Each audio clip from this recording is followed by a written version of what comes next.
la Vierge a un enfant. La Vierge, sans le concours d'un homme, oui. C'est comme ça qu'a commencé l'Évangile. Chose bizarre. Mais l'Évangile tout entier est bizarre.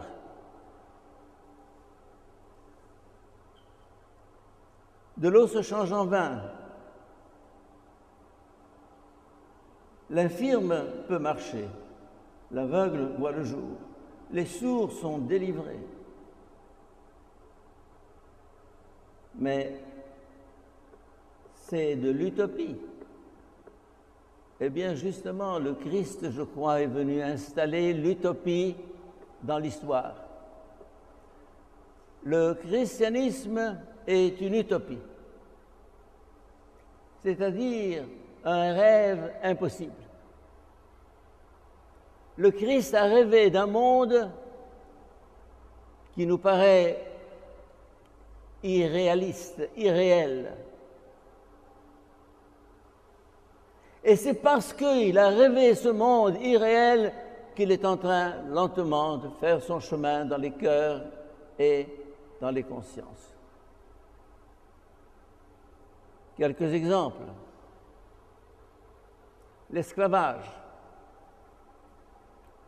a été normal pendant des millénaires.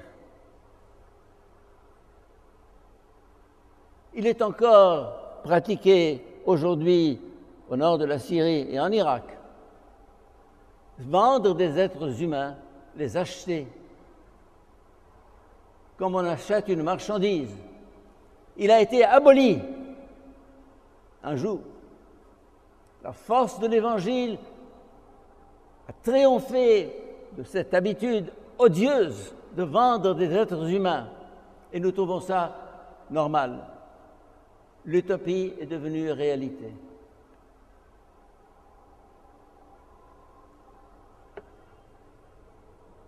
Les injustices, les inégalités, les riches, les pauvres. Qui a commencé? Dès le lendemain de la résurrection, les premiers chrétiens partageaient tout ce qu'ils avaient, comme un bien commun. Celui qui avait donnait, celui qui n'avait pas recevait. Tout était en commun. Actes des apôtres. Utopie. Qui a commencé les hôpitaux? Basile le Grand, au IVe siècle. Oh, évidemment, ce n'étaient pas des hôpitaux 5 étoiles, mais c'était des chambres, des salles où on recevait les gens qui étaient dans la rue, jetés par terre. Saint-Basile, IVe siècle. Encore une utopie. Et pour vous donner un exemple personnel, lorsque j'ai pris en charge Caritas, ou même avant,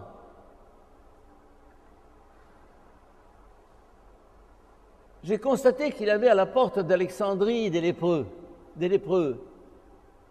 c'est-à-dire des gens qui ont le visage rongé par la lèpre, des lèvres comme ça, les oreilles qui tombent, les doigts qui sont déjà tombés. Et j'ai dit, il faut bouger, il faut faire quelque chose. Inge, vous étiez parmi les premières. Qui encore? Quand on est allé, on a pris 3 voitures et on est allé commencer la visite des lépreux.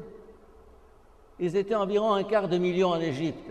Il n'y en a plus un seul aujourd'hui. Utopie. Une utopie qui est devenue une réalité.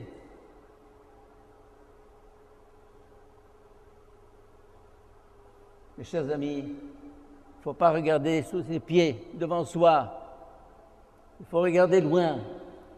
Il faut imaginer ce qui n'est pas encore.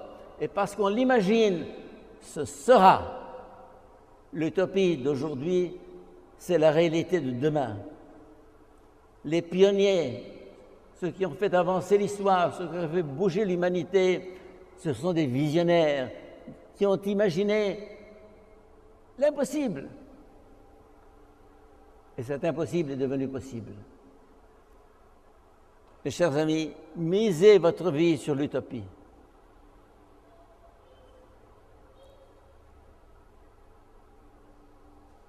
Je vous dis quelquefois comment, à Caritas ou ailleurs, j'ai un projet de 10 000 livres et je n'ai que 1 000 livres en poche. Je me lance dans le projet et les 9 000 livres arrivent. Un projet de 100 000 livres, je n'ai que 10 000 livres en poche et le reste arrive. Un projet d'1 million, je n'ai que 100 000 et le reste arrive. Le reste arrive. Il y a de l'argent. Vous allez me dire, comment vous faites pour le trouver? Donnez-nous la piste. Je ne vais pas vous le dire. C'est à vous de chercher. Mais ayez un projet, ayez une vision, ayez un but. Un but cristallise les moyens. Le but cristallise des moyens. Ça veut dire que quand vous lancez une idée, un idéal, aussitôt vous avez des gens qui s'agglutinent autour de vous. On veut travailler, on veut vous aider, on veut faire. Mais ils ne l'auraient pas fait si on n'y avait pas justement cette utopie devant eux.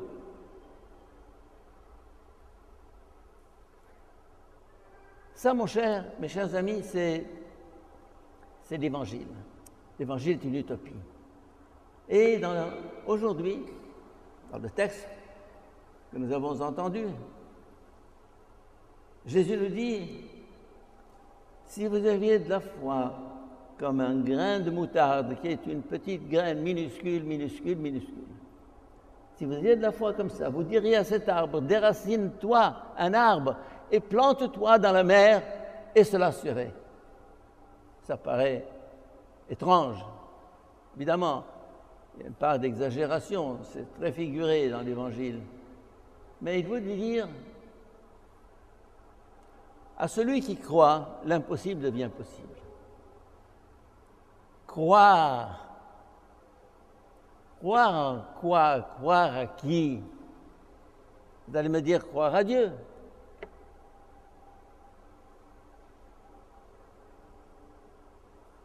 Oui. Et le peuple égyptien est un peuple qui croit à Dieu. Et pourtant, nous sommes à la queue du progrès et de l'humanité. Qu'est-ce qui manque au peuple égyptien, à part la foi en Dieu? Hein? La foi en l'homme, la foi en soi. Si notre foi en Dieu ne se traduit pas en une foi en l'homme, c'est une foi relatée, fausse, imaginaire. Une foi en Dieu qui n'est pas foi en l'homme n'est pas la foi en Dieu, parce que Dieu est dans l'homme pour le motiver, le pousser, le dynamiser. Dieu n'agit pas sans nous, en dehors de nous, en dehors de moi. Il manque au peuple égyptien la foi en l'homme. Et c'est là que le christianisme a sa pertinence aujourd'hui en Égypte et dans le monde islamique en général. Donner aux gens la possibilité de traduire leur foi en Dieu, Dieu, Dieu, Dieu, Rabbena, Rabbena, Rabbena, Rabbena Mawgoud, etc. Mais non, tu as tout ce qu'il faut pour changer ce pays. Un exemple. Il y a 9 ans, on m'a proposé un morceau de terrain en plein désert, à côté de Minya, dans une région qui s'appelle Mataï. 30 fait dedans. On va en faire un camp international de jeunes, une exploitation agricole modèle, élever des bestiaux, des abeilles, que sais-je. J'ai dit bon. Ensuite, on m'a dit, mais il y a encore 30 à côté. Ça fait 60. J'ai dit bon. Ensuite, on m'a dit, mais il faut arrondir le chiffre à 100. Il y a 40 ensuite. J'ai dit bon. On a acheté 30 et 30 et 40, ça fait 100. Et depuis 9 ans, ce désert est devenu un paradis. Allez, venez, je vous emmène là-bas. C'est à 2h30 du Caire, dans le sud. Une route magnifique, C'est sur le bord de la route. Un homme qui s'appelle Zacharia. Il était jeune, il avait 30 ans, maintenant il a presque 40. Paysan, ingénieur agronome, il a mis sa vie là-dedans. Un projet, une utopie, là encore. Faire que le désert devienne un paradis. Et nous avons ça dans le cantique que nous avons chanté. Où est-ce que c'est ça?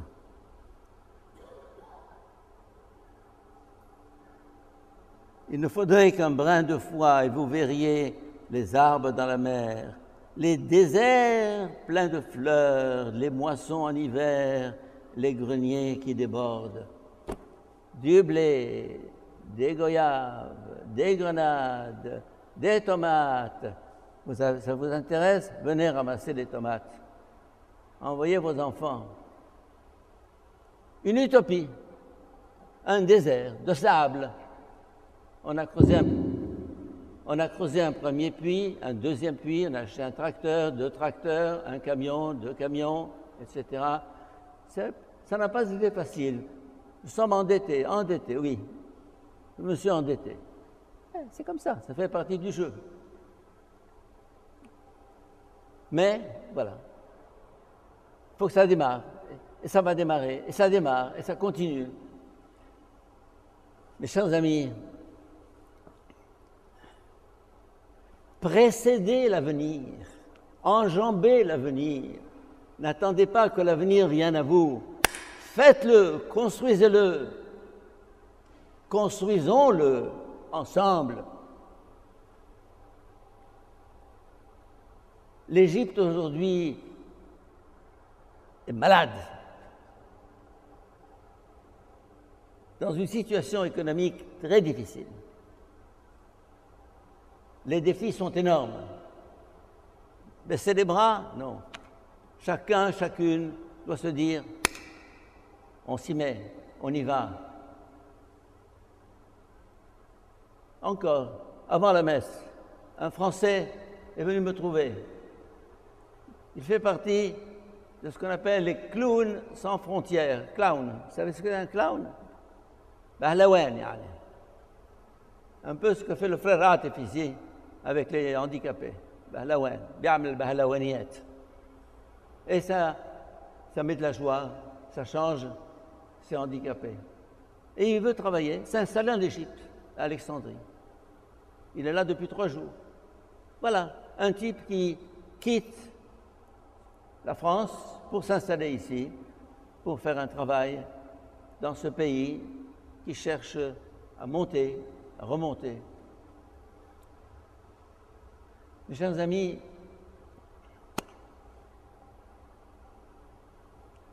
la grande maladie aujourd'hui, c'est la peur. On a peur de l'avenir, on a peur de l'aventure, on a peur de l'inconnu.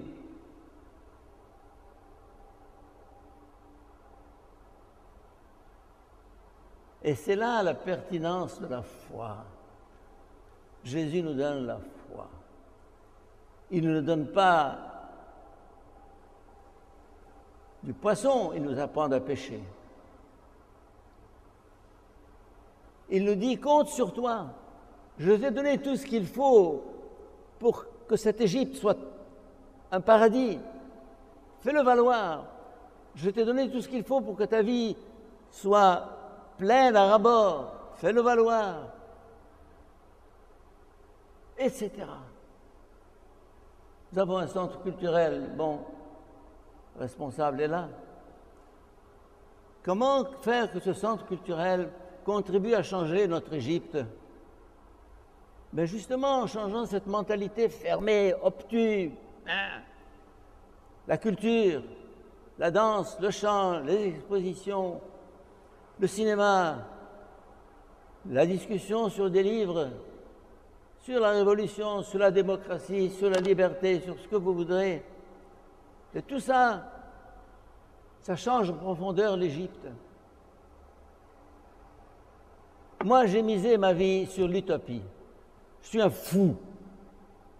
Je sais que je suis un fou et ça, beaucoup de gens n'aiment pas ça. Et moi, j'aime ça. Parce que le fou, il risque. Il risque. Il n'a pas peur. Il fonce. Et l'avenir lui donne raison. Un brin de folie dans notre vie. Car le premier fou, celui que j'ai choisi de suivre, c'est Jésus. Vous allez me dire, ah, il est fou. Et bien sûr qu'il est fou. C'est le chef des fous, le premier des fous. Et c'est ainsi qu'il a inventé tout ce que nous avons vécu depuis 20 siècles, ce levain dans la pâte qui est en train de faire grandir, de faire monter cette humanité, de faire avancer l'histoire en avant. Je crois au Christ parce que c'est le maître de l'utopie. Je crois au Christ parce qu'il a cru dans l'homme. Je crois au Christ parce que pour lui, l'homme ne peut donner sa pleine mesure que dans cette certitude de la foi qui plonge ses racines dans la toute-puissance de Dieu qui opère dans la faiblesse de l'homme. Amen.